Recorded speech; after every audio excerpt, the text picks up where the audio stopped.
The Bible is one great big story, and as I'm reading the New Testament missionally by N.T. Wright, he makes it very clear this outline of this narrative of the Bible, this storyline, this plot, how God creates Adam and Eve and he places them in the garden, and the Garden of Eden becomes the meeting ground where God meets with humanity.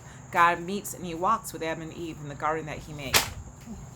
And then the narrative arc, when Adam and Eve are thrust from the Garden of Eden because of their sin, the new meeting place becomes the temple. And the temple becomes the meeting ground where God meets with humanity.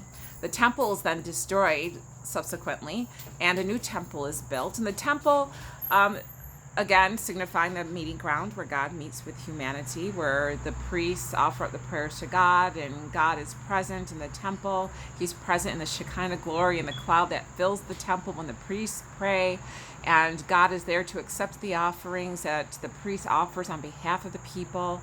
And the temple also is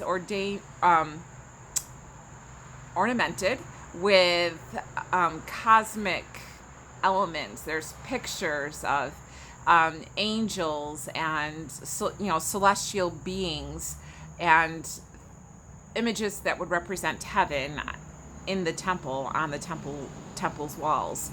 And so again, it's just symbolizing the meeting ground where God meets with his people.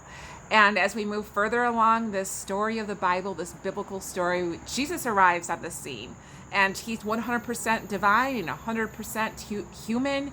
And Jesus becomes the meeting ground where people can meet with God, where God and humanity meet and walk together. And we see that physically with Jesus walking with his disciples on the earth and teaching them the ways of the kingdom of God.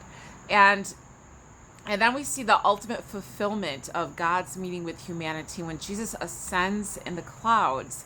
And N.T. Wright distinguishes Jesus' resurrection from his ascension because we often tend to just collapse the two things together.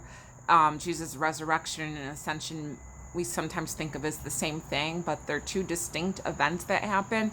The resurrection is where the stone of the tomb is rolled away and he comes out of the grave. And the ascension is where Jesus is lifted up bodily from the earth, and the disciples see him rising from the earth and being received into the heavens in the clouds.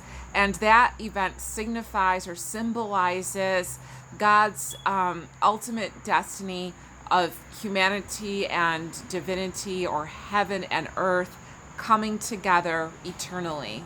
So in heaven, there is part of the earth in the life and the body, the resurrected body that ascended into heaven.